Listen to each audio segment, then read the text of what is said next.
আসসালামু আলাইকুম। দোহার Asian town MP থিয়েটারে অনুষ্ঠিত হতে যাচ্ছে the grand cultural show. Bangla সিনেমায় ইতিহাসের সেরা রেকর্ড গড়তে যাচ্ছে শাকিব খান। এবার তার আসন্ন ছবিতে দেখা যাবে পাকিস্তানের জনপ্রিয় অভিনেত্রী Haniyeh আমিরকে। Hi Bangladesh, it's Hania. Guess what? I am coming to Dhaka. I think you guys like Shakib Khan more.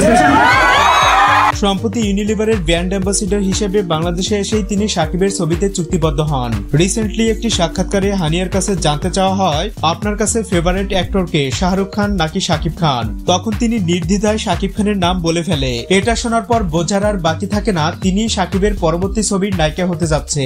অবশেষে দর্শকদের মনের আশা পূরণ করতে চলেছে শাকিব খান। তার ভক্ত অনুরাগীরা দীর্ঘদিন ধরেই চাইছিলেন শাকিবের পরবর্তী ছবিতে হানিয়া আমিরকে দেখতে চাই। তাছাড়া ছবিটির পরিচালক আবু-হায়াত মাহমুদও চাইছিলেন প্রিন্স সিনেমায় বিশেষ কিছু প্রদর্শন করতে।